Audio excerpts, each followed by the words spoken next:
My father told me to stay away from my sister's wedding because my struggling life would embarrass her in front of the billionaire Jeffersons. He didn't know that the night before, I received a private call from the groom's father, who told me I was the only reason his family wasn't living on the streets. I stayed silent as they banned me, but I knew something they didn't. The Jeffersons don't just want me at that wedding. They refuse to start the ceremony without the woman who saved their empire. My name is Sarah Maslow. I'm 28 years old before I reveal exactly how I saved them. And the moment my family's world exploded, please take a moment to like and subscribe. It helps me tell more stories like this one.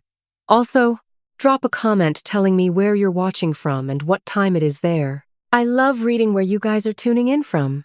To understand why my father thought a polite rejection over coffee would be the end of it, you have to understand the house I grew up in. My parents, Michael and Laura, treated life like a high-stakes audition, and my younger sister Chloe was the only one they wanted to see on stage. She had the designer dresses, the socialite friends, and the spotlight, while I was the shadow daughter, the one in the basement working on code they didn't understand, and inventions they dismissed as hobbies. I realized my true place in the family on my 18th birthday. Chloe had just won a local pageant, and my parents threw a party that cost more than my college tuition. When I walked into the kitchen on my actual birthday 2 weeks later, the house was silent. There were no balloons or cake, just a note from my mom saying they had taken Chloe on a celebratory trip to New York and left met $20 for pizza. That was the day I realized that if I wanted a future, I had to build it myself. I spent the next decade becoming the most powerful person they've never heard of, while they were busy trying to buy their way into a world I already owned. The sun was barely up when my father, Michael, texted me asking to meet at a quiet cafe far from the wedding venue. He looked every bit the proud patriarch in his tailored suit, his face softened by a mask of manufactured sympathy. He ordered me a latte and patted my hand, his voice dropping into that merciful tone used when he was about to deliver a blow. "Sarah, honey," he began, swirling his spoon in his espresso. "You know how important this week is for your sister. Chloe is under a tremendous amount of stress. The Jeffersons. They are a different breed of people. They value a certain aesthetic, a certain level of undeniable success." He paused, and the silence between us felt heavy with a decade of unspoken judgments. He wasn't just talking about wealth. He was talking about me. Chloe came to me last night, quite upset. She feels that having you there, in your current situation, it might be a distraction. She's worried about how the Jeffersons will perceive the family if they see her sister struggling. I remained silent, watching the steam rise from my cup, imagining Chloe's voice spoiled and frantic, demanding my removal so her perfect day wouldn't be stained by my thrift store reality. "She's requested that you don't attend," he said softly, as if he were granting me a reprieve rather than a sentence. "And I have to agree with her. It's better for everyone if you stay home. You'd feel so out of place among billionaires, Sarah. We wouldn't want you to feel uncomfortable in your modest clothes." I looked at him, really looked at him, and saw a man who had no idea that my modest hoodie covered a woman who had just signed a global partnership with the very family he was trying to impress. He thought he was protecting Chloe's big day. He didn't realize he was actually uninviting the only person who held the keystone, the Jefferson fortune. "I understand perfectly, Dad," I said, my voice as calm as a frozen lake. "If this is what Chloe wants, she'll certainly get it." I stood up, leaving the latte untouched, and walked out into the morning air. The weight of a decade of silence was finally beginning to shift. The explosion was coming, and for the first time in my life, I wasn't going to be the one caught in the blast.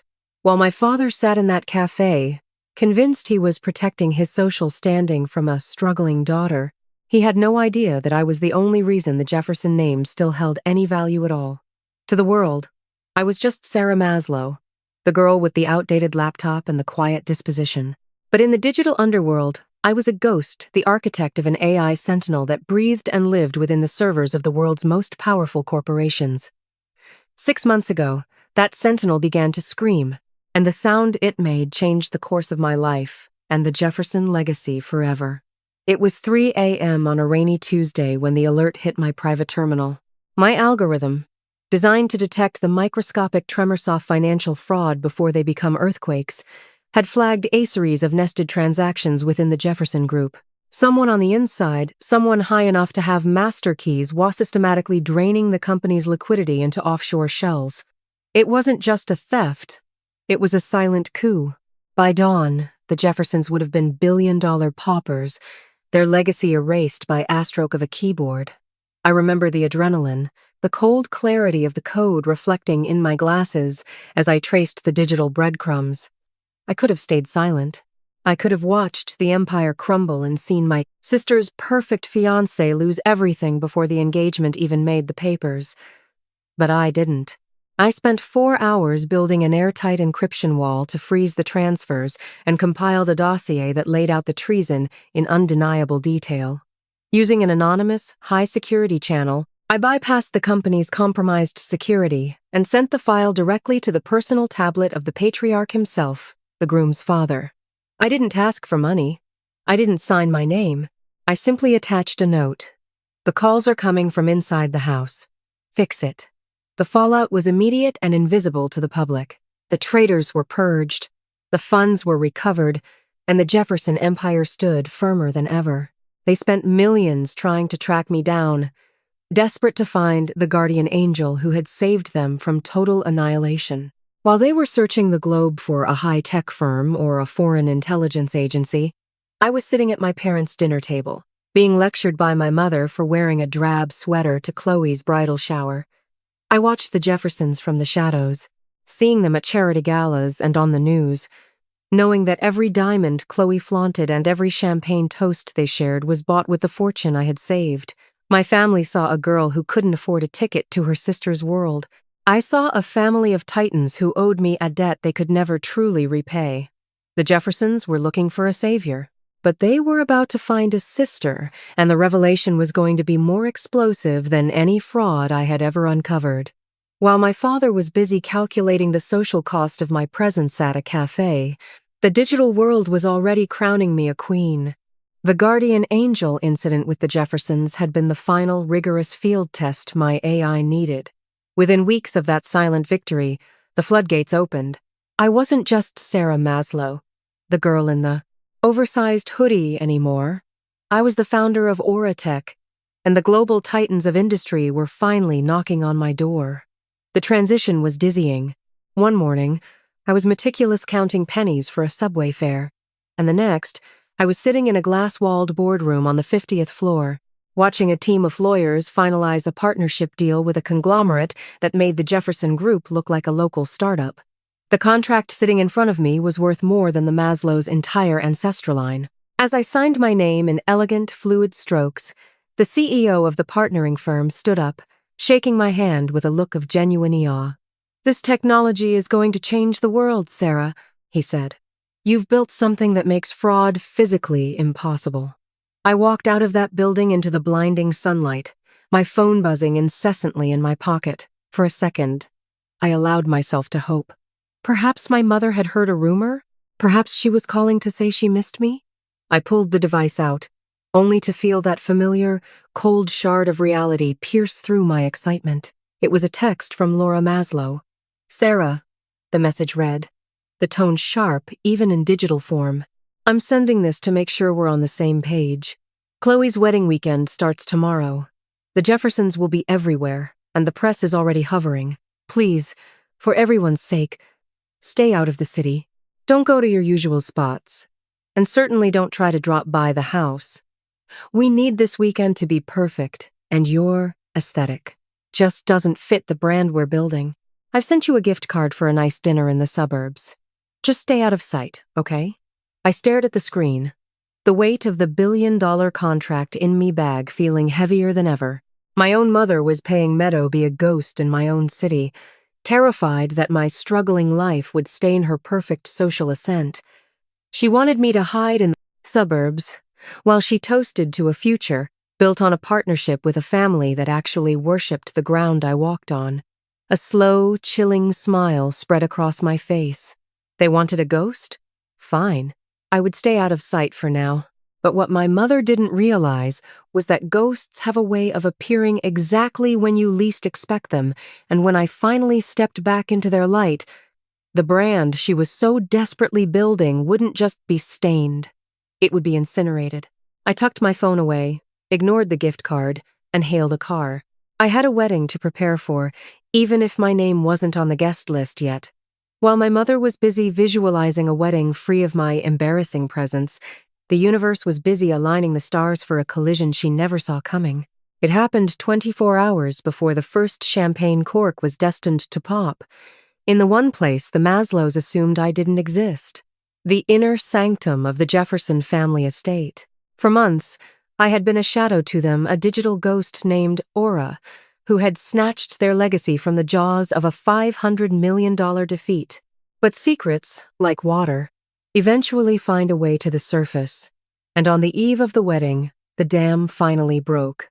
The Jefferson patriarch, Arthur, was seated in his study, finalizing the logistics for the weekend. Beside him sat the marriage license, a formal document that required his witness signature. He told me later that he had glanced at it a dozen times, but it wasn't until that quiet Friday afternoon that the name finally leaped off the page and grabbed him by the throat.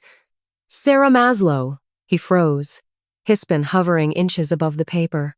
He recognized that name. Not from Chloe's vapid social media posts or my parents' status-seeking dinner conversations, but from the high-security legal contracts he had just finalized for his company's newest, most vital global partnership.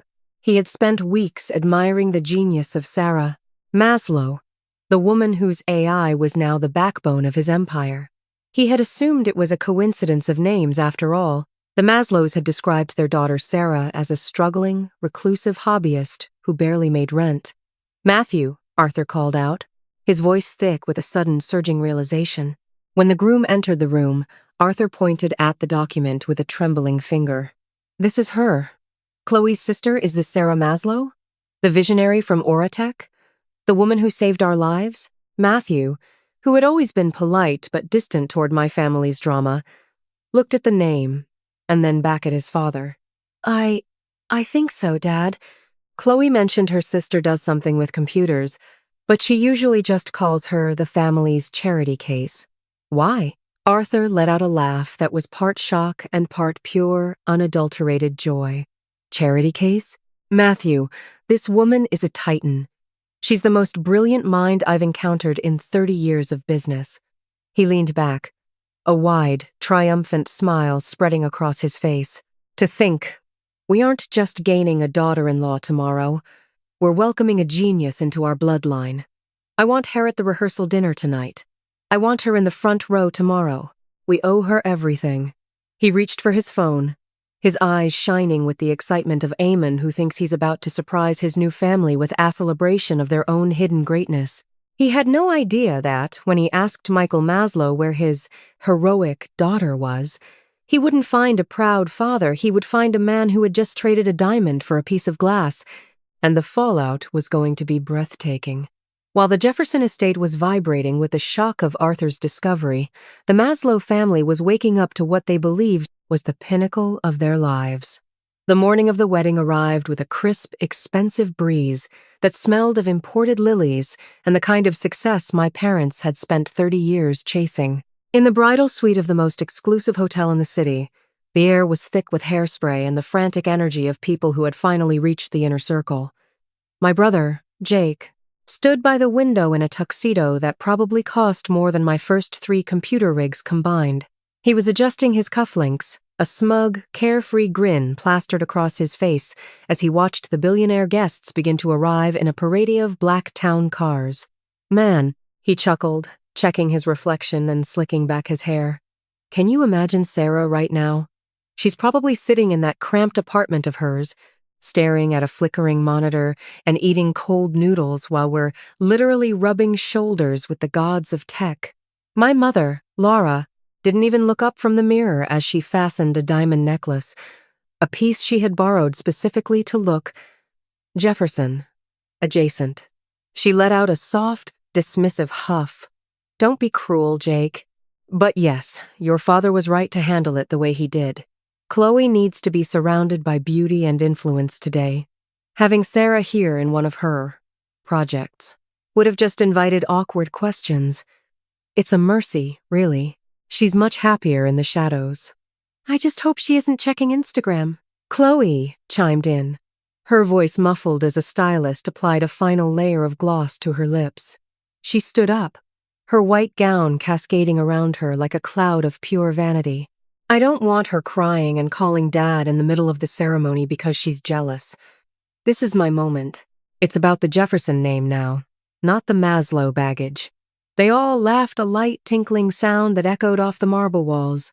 They were so consumed by the brand they were building that they didn't notice the strange tension beginning to ripple through the hotel staff. They didn't see the way the Jefferson security detail was whispering into their earpieces, or the way Arthur Jefferson was pacing the lobby, his eyes scanning the crowd for a woman who wasn't there.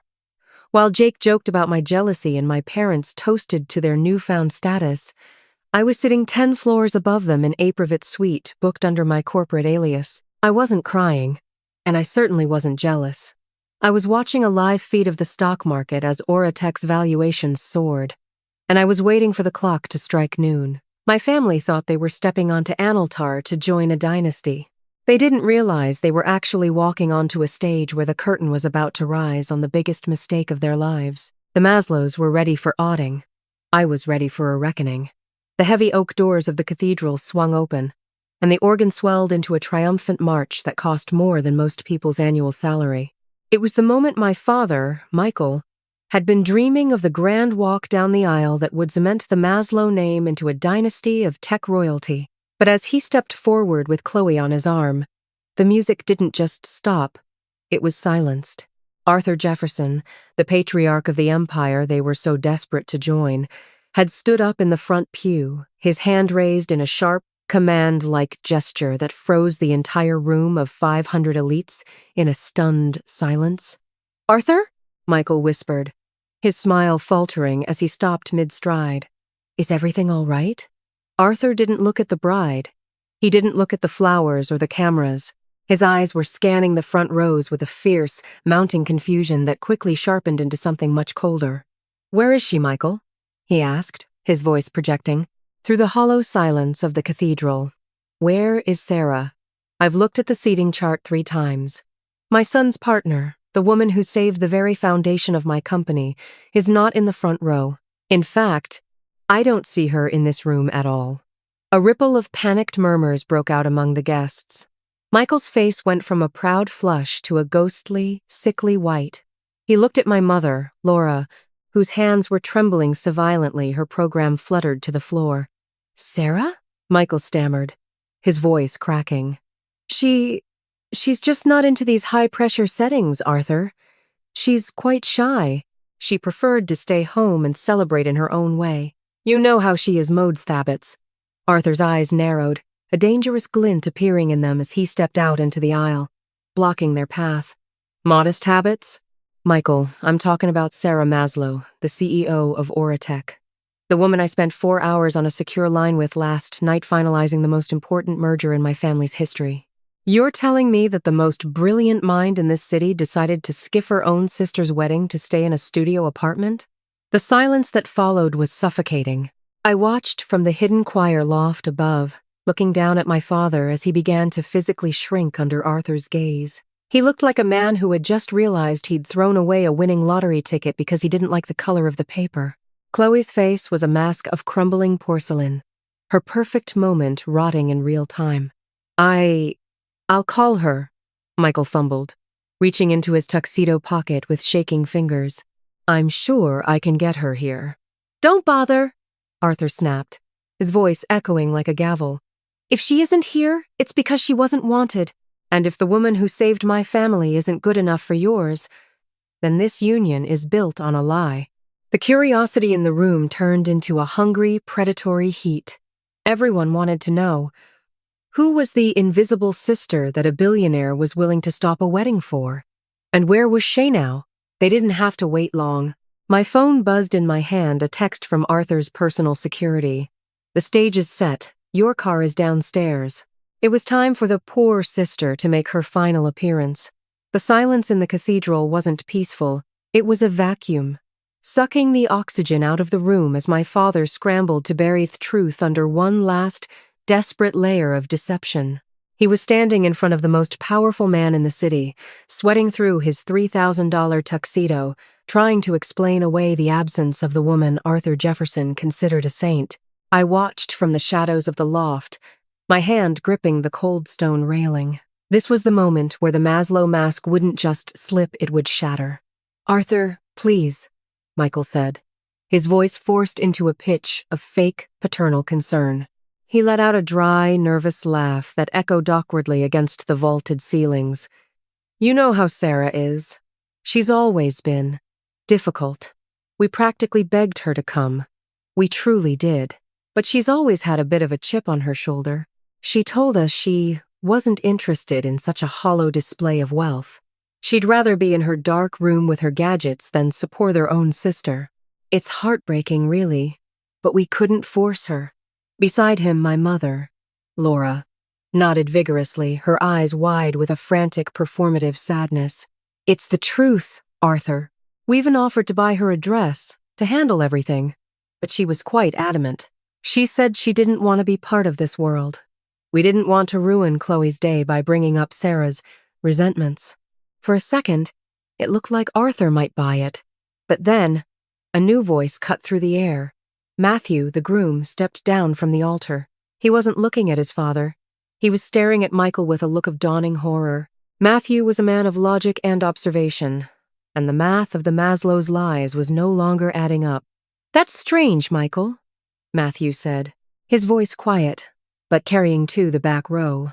He pulled his phone from his pocket, the screen glowing in the dim light. "Because Sarah didn't seem uninterested when she spent 4 hours last night helping my father fix a security breach that would have ended our family.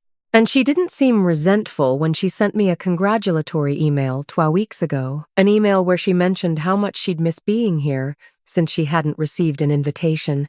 The air in the room turned to ice. Chloe gasped, her hand flying to her throat as she looked at her husband. "Matthew, don't—" "No, Chloe," Matthew snapped, his eyes flashing with a disgust he had never shown before. He looked at Michael, then at Laura, seeing them clearly for the first time. "I saw the text you sent her this morning, Laura.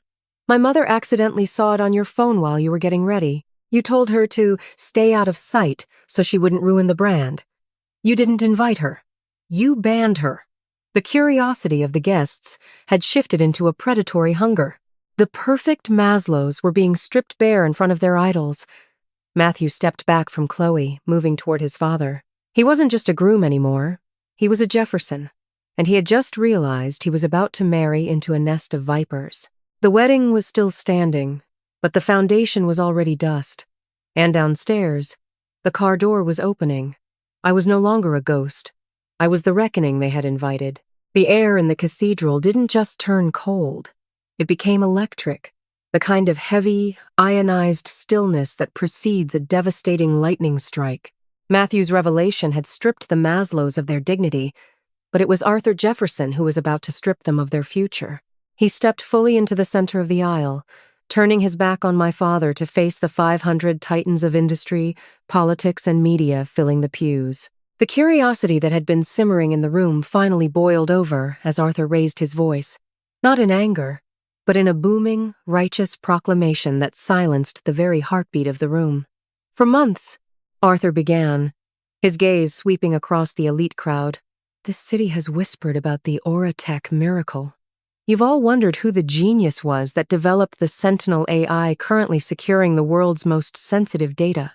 You've wondered who the anonymous savior was that stopped the collapse of the Jefferson Group 6 months ago."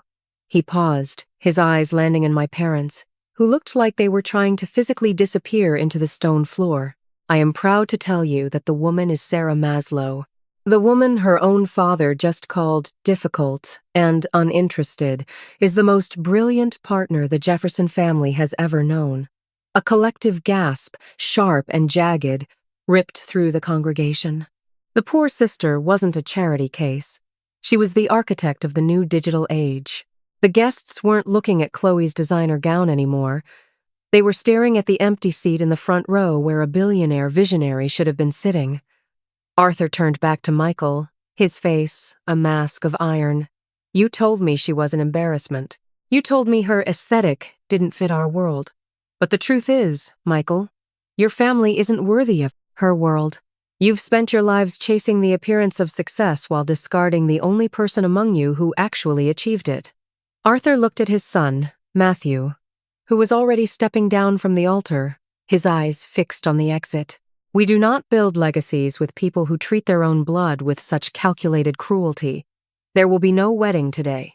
The Jeffersons are leaving." The explosion was total. Chloe let out a strangled, horrific scream as she collapsed onto the altar, her white silk dress spilling over the marble like a shroud. My mother began to sob, a loud, ugly sound of social death, while my father stood paralyzed, realizing that in his attempt to protect his connection to the Jeffersons, he had permanently severed it. The brand they had spent decades building was being incinerated in real time. As the Jeffersons turned as one to walk out, the heavy cathedral doors began to open from the outside. The light from the street flooded in, silhouetting a figure standing at the threshold. The curiosity in the room reached a fever pitch. Was the ghost finally returning to claim the ruins? I stood there, watching the Maslow Empire crumble into ash, and for the first time, I didn't feel like a shadow. I felt like the sun. The heavy cathedral doors didn't just open. They felt like the threshold between my past and my future. I stood in the frame, the midday sun casting a long, sharp shadow down the center aisle toward the ruins of my sister's perfect day. The 500 elite guests, the people my parents had worshipped from afar, were no longer looking at the altar. They were looking at me. They weren't seeing a struggling sister anymore. They were seeing the woman Arthur Jefferson had just called a hero, a genius, and the architect of his family's survival. I didn't enter the church to beg for an invitation. I entered to end a legacy of lies. As the Jeffersons, the entire dynasty, turned their backs on the altar and began to walk toward the exit, my father, Michael, scrambled toward them. He looked small, his desperate hands reaching out to catch Arthur's sleeve. "Arthur, wait! This is a misunderstanding. We can fix this. Sarah, tell him we love you." I looked at my father, and for the first time in 28 years, I didn't feel the sting of his rejection. I felt nothing but a cool, liberating indifference. "You told me I didn't fit the brand, Dad," I said, my voice steady as it echoed through the silent cathedral. "You were right. My brand is built on truth and innovation. Yours is built on shadows. We don't belong in the same room." My mother, Laura, tried to move toward me, her face a mask of ruined makeup and social terror. "Sarah, please." "The Jeffersons. Our reputation." "Your reputation died the moment you sent that text telling me to stay in the suburbs," I replied. I turned my back on her before she could utter another manipulative word. Outside, a sleek, black chauffeured car was waiting at the curb, the engine idling with a low, powerful hum. The driver stepped out, opening the door for me with a level of respect my family had never afforded me. I didn't get in alone. Arthur Jefferson, Matthew, and the rest of the Jefferson family followed me, leaving the Maslows standing on the steps of a cathedral that was now a monument to their own arrogance. "Where to, Sarah?" Arthur asked, his voice warm with genuine pride as we settled into the leather interior. "To a celebration of the future," I said, looking out the window one last time. Behind us, I saw Chloe standing in her white dress on the sidewalk, a fallen queen in a kingdom of ash. Jake was staring at the car in stunned silence, finally realizing that the jealous sister he mocked was the one driving away with everything he ever wanted. As the car pulled away, I felt the final thread of their control snap. I was no longer the shadow daughter or the family's charity case. I was the queen of an empire they would never be allowed to enter. The wedding was over. The Maslow brand was incinerated, and for the first time in my life, I was finally, beautifully free.